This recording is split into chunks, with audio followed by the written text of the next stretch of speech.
geralmente essas acusações, assim, elas não levam em conta muita coisa. Tipo, por exemplo, é como se o Aristóteles ele estivesse preferindo falar de novelas da Globo do que de novelas da Record, por exemplo. Né? Então, a distinção entre o que é verossímil e o que não é verossímil seria isso. Uma comparação entre as novelas da Globo e as novelas da Record. Ainda que as novelas da Record sejam uma porcaria, Sim. que foi?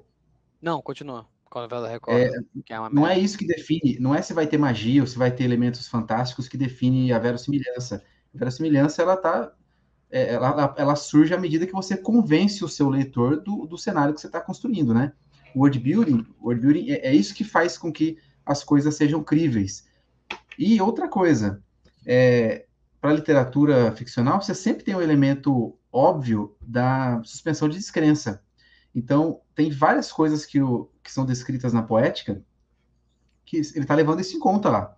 Essa harmonização entre quanto você vai dosar ali de profundidade ou de rigor no seu world building, né? Como é que o seu universo construído funciona, com como é que você vai dosar isso com essa ideia de suspensão de descrença. Então, é uma harmonia fina aí que você tem que fazer. O Aristóteles, ele não chega a entrar muito assim nesse assunto, ele não bate em cima, né? Mas ele vai comendo pelas beiradas. Você consegue construir uma aula, por exemplo, só sobre isso, na poética, muito provavelmente. A gente vai ter que descobrir, Consegue, né? Se der. consegue. Dá. Só uma coisa aqui, você falou de. Dentro desse ponto, mas não tanto assim. Você falou de interagir mais com o público e tal. Isso mesmo, eu estava olhando para essa pergunta aí, isso mesmo. Na Grécia Antiga, esses elementos fantásticos não eram fantásticos, para os gregos eram fatos críveis. A partir de quando, amigo? Porque na época do Aristóteles, ele já falava, irmão, isso aqui é arte, isso aqui é tudo metáfora, assim, a gente não acha que o mundo veio desse negócio, não, velho. O Aristóteles, na época do Platão, do Sócrates, já estava em decadência. Na época do teatro, na época do Ésquilo, eles já estavam meio assim, não, tem as coisas aqui que é só para mostrar, mais ou menos, entendeu? Não é exatamente isso, não, entendeu? A época do Ésquilo, amigo, já é a secularização, já é a queda da federação de tribos, o clã, né, a federação de clãs, né, que é a Atenas, já mudou, já virou democracia ateniense, que sim, tem um rei lá, sim, tem a nobreza, e tem a democracia que tem um papel fundamental ali de coordenar a maior parte das coisas. O rei é mais, tipo, guerra e guerra. É mais a coisa bélica, assim, é mais para esses casos e problemas, tipo assim, teve peste, coisa assim, e aí o rei começa a ter um poder maior sobre a democracia, né? Pelo menos em teoria, assim, se em ato foi assim, eu não vou saber dizer para você, não sou historiador dessas épocas aí. Mas, a partir do início da democracia grega, os mitos gregos já ficam mais para lá do que para cá. Identifica mais o pessoal mais tipo, tá bom, tem os deuses, eles acreditam nos deuses, enfim, ok. Mas, não sei, foi assim? Foi assim que o Homero disse? Não sei. Não sei, será? Não sei, não interessa, pô. Quando você quer amor, é Vênus, faz sacrifício a Vênus.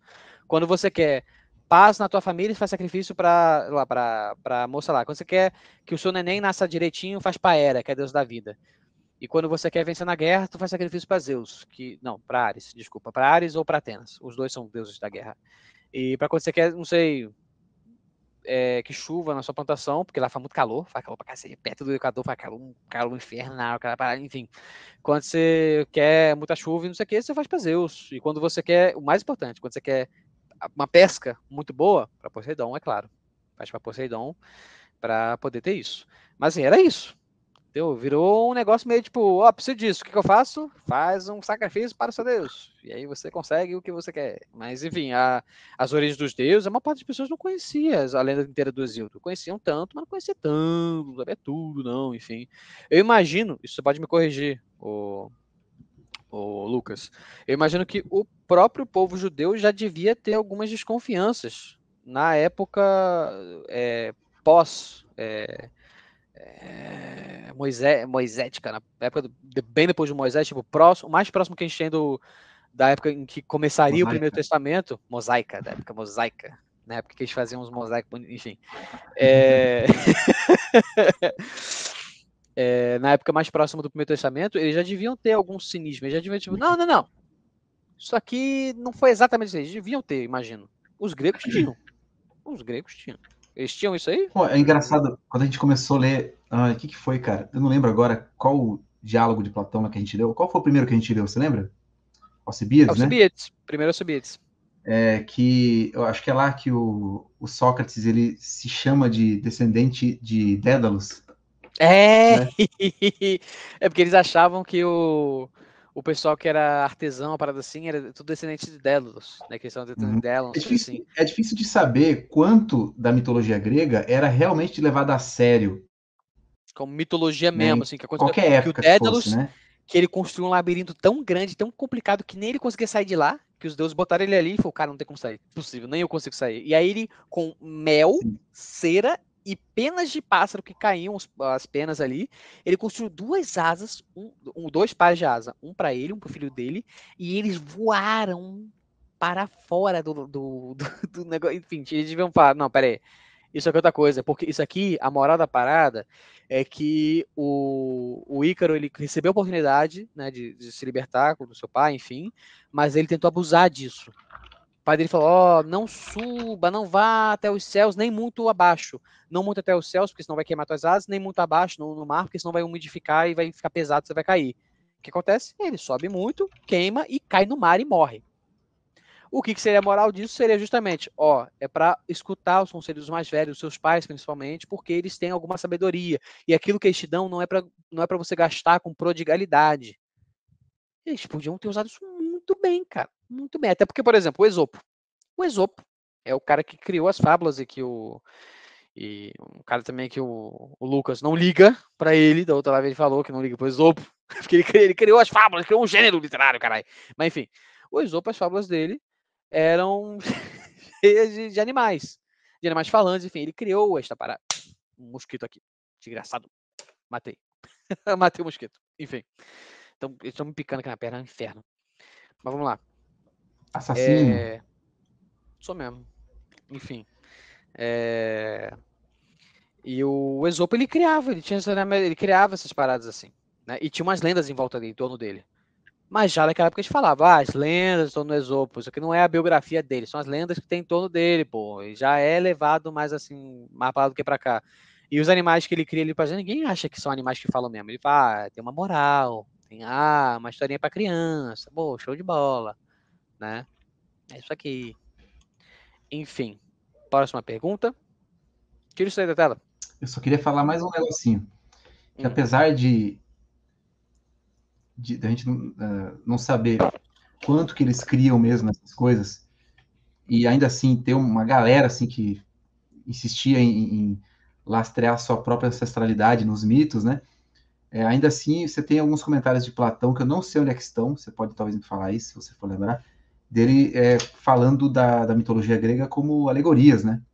E ainda, além disso, você tinha toda uma pegada pedagógica, né? Do uso do próprio Homero, desde a época dele lá já. Então, a educação grega passa por Homero. Então, a educação aristocrática dos nobres atenienses, ela se encontra toda em 3 livros. E não que esses 3 livros são só para isso, tá?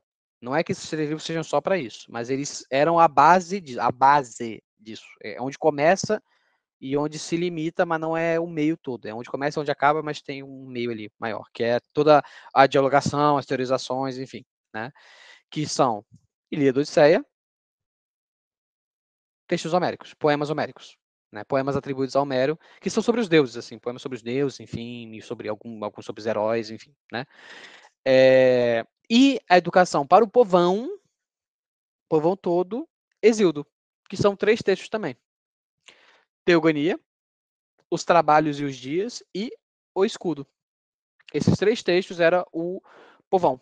Ele ensina vocês a cuidar de gado, ensina vocês a lidar com esposa, como escolher uma esposa, né? Não escolha uma esposa que faça muito barraco. É uma coisa tipo assim, é tipo uma esposa que faz barraco.